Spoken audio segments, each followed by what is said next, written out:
भारतीय नागरिक सुरक्षा संहिता के सेक्शन 173 में बताया गया है इंफॉर्मेशन आपको प्रोवाइड करना होगा, देना होगा पुलिस ऑफिसर को। ऐसे केसेस जो कॉग्निजेबल केस होते हैं, कॉग्निजेबल केस बताया गया भारतीय नागरिक सुरक्षा संहिता के डेफिनेशन में 2 में, या डेफिनेशन है 2G में, कि अगर कोई भी ऐसे केसेस जो कॉग्निजेबल है, कॉग्निजेबल मर्डर, रेप, ऐसे केसेस की इंफॉर्मेशन आपको देनी होगी पुलिस ऑफिसर को। क्यों? क्योंकि कोई भी इंफॉर्मेशन आपके पास होती है तो आपका कर्तव्य बनता है कि आपको वह पुलिस ऑफिसर को देनी होगी, या पुलिस ऑफिसर को आपको देनी होगी। क्यों? क्योंकि उनके पास पावर है कि वह उनकी इन्वेस्टिगेशन कर सकते हैं। इन्वेस्टिगेशन क्यों? रीज़न है कि अगर इन्वेस्टिगेशन नहीं होगा तो पता कैसे चलेगा कि यह ऑफेंस हुआ क्यों है।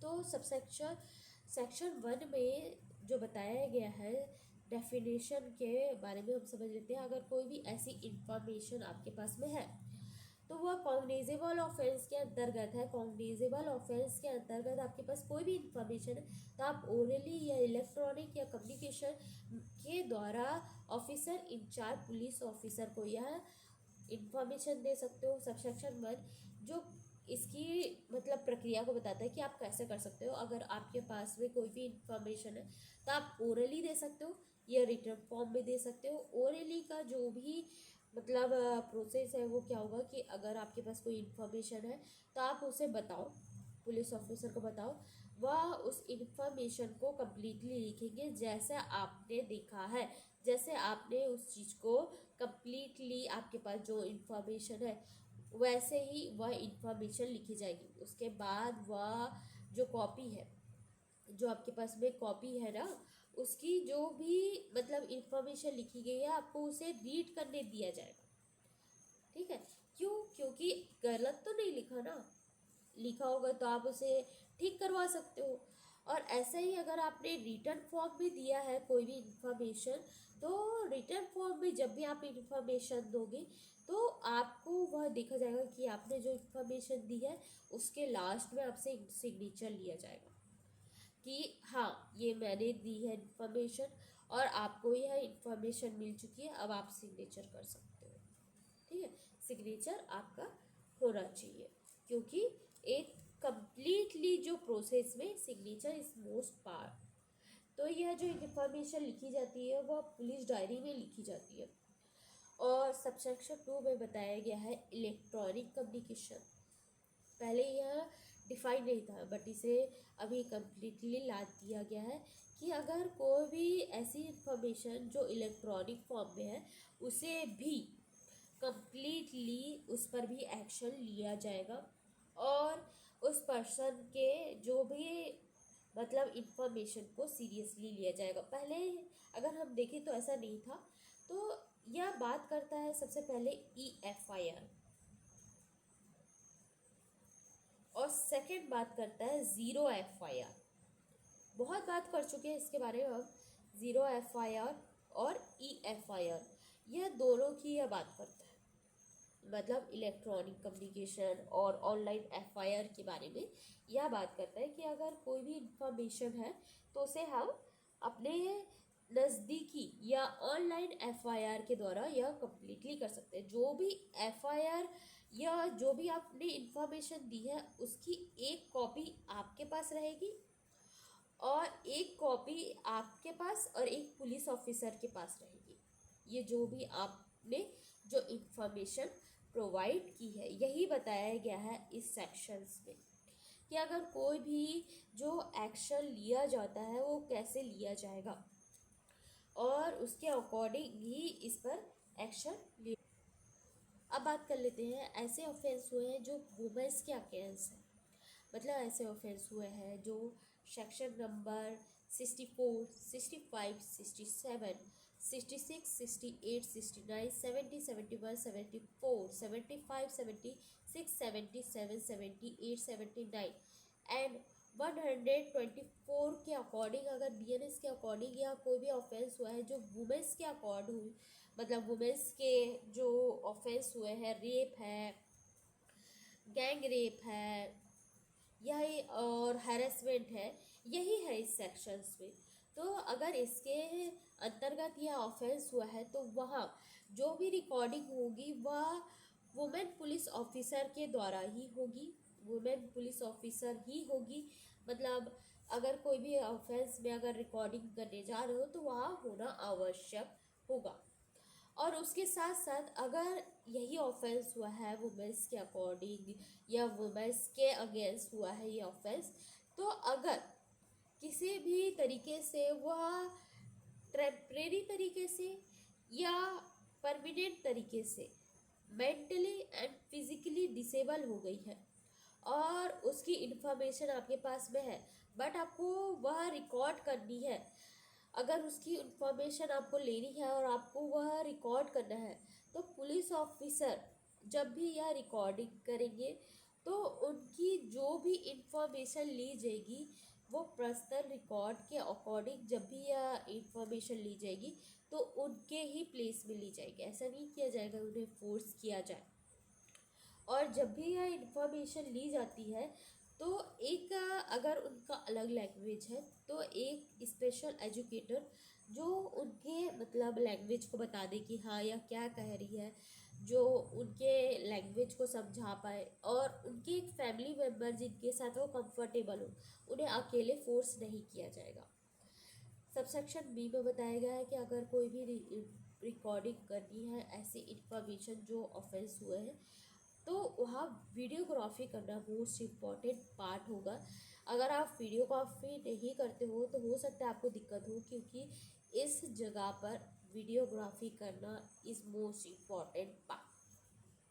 सबसेक्शन जी पुलिस ऑफिसर है और उस जगह पर स्टेटमेंट को भी रिकॉर्ड करना है उस पर्सन की, तो मजिस्ट्रेट के अंडर क्लॉज ए में सबसेक्शन 6 में सेक्शन नंबर 183 के अकॉर्डिंग ही पॉसिबल होगा। और जो भी इंफॉर्मेशन आपने सबसेक्शन 1 विक्टिम के अकॉर्डिंग जो भी आपने रिकॉर्ड करवाई है इंफॉर्मेशन या जो भी आपने इंफॉर्मेशन दी है उसकी 1 कॉपी आपके पास रहेगी और 1 कॉपी विटनेस के पास। मैं यहाँ बता चुकी हूँ ना, जो ये कॉपी वाली बात बताई हूँ ना, ये कॉपी वाली बात ही बताई गई कि अगर इसके अकॉर्डिंग सबसेक्शन 1 के अकॉर्डिंग कोई ऑफेंस हुआ है तो यहाँ होगा। अगर जो भी सबसेक्शन जो सबसेक्शन के अकॉर्डिंग वुमेन्स के अकॉर्डिंग हो तो भी विटनेस को 1 कॉपी दी जाएगी, 1 कॉपी विटनेस को दी जाएगी और 1 कॉपी पुलिस ऑफिसर के पास रहेगी। ठीक है, एक विटनेस और एक पुलिस ऑफिसर के पास में यह इंफॉर्मेशन और या एफआईआर की कॉपी या इंफॉर्मेशन की कॉपी आप कह सकते हो। जब भी यह सेक्शन के अकॉर्डिंग जो बताया जा रहा है 175 के अकॉर्डिंग अगर इंफॉर्मेशन है और वह कॉग्निजेबल ऑफेंस के अंतर्गत है तो उसकी जो पनिशमेंट है 3 इयर्स या 7 इयर्स के अकॉर्डिंग पुलिस स्टेशन में बताई जा रही है।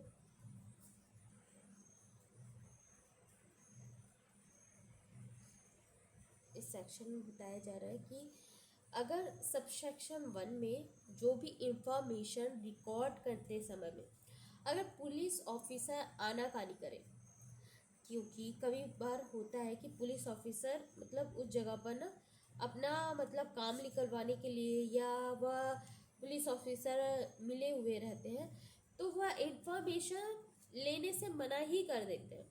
अब क्या होता था कि पुलिस ऑफिसर ना पहले के टाइम में क्या होता था कि अब तो ऑनलाइन एफआईआर है, और पहले के टाइम में क्या होता था कि जो ऑफिसर्स है ना वह एफआईआर दर्ज ही नहीं करते थे। मेन रीज़न क्या होता था कि जो एफआईआर की जो लिस्ट है ना वह निकाली जाती थी, और एफआईआर की जब लिस्ट निकाली जाती थी तो उसके अकॉर्डिंग ही पता चलता था कि स्टेट में कितना ऑफेंस हो रहा है।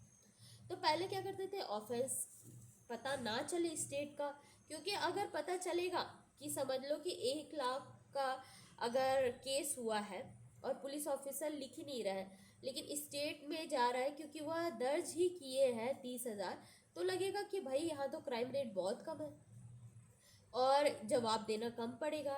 ऐसा सोच के ना पुलिस ऑफिसर ना लिखते ही नहीं थे कोई भी, मतलब ऑफेंस की जो एफआईआर को या कंप्लेन को लिखते ही नहीं थे। तो इसे ही सॉल्व करने के लिए ऑल जो स्टेट में ऑनलाइन एफआईआर, जो हम बता चुके हैं, online FIR, e FIR, online FIR, ये सारी चीज़ें वह करने लग जाते हैं।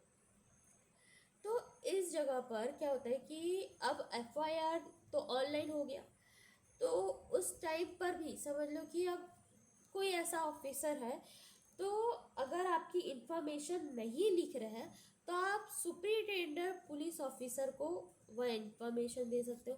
वो भी नहीं है तो उस कॉग्निजेबल ऑफेंस की जो जानकारी है वह रिटर्न फॉर्म में आप पोस्ट कर सकते हो। पोस्ट कर दिए, हाँ भाई हमने ऑनलाइन एफआईआर का भी किया और सुपरिटेंडेंट पुलिस ऑफिसर को भी जो कंप्लेन है या इंफॉर्मेशन है वह हमने प्रोवाइड कर दी है, आप जाकर देख सकते हो, आपका काम हुआ। बट उसके बाद भी वो कंप्लेन लेने से इनकार कर रहे हैं, भाई हमको लेना ही नहीं है आपका कंप्लेन, अब जो कर लो, आपको जो करना है। तो उस टाइम पर क्या करोगे?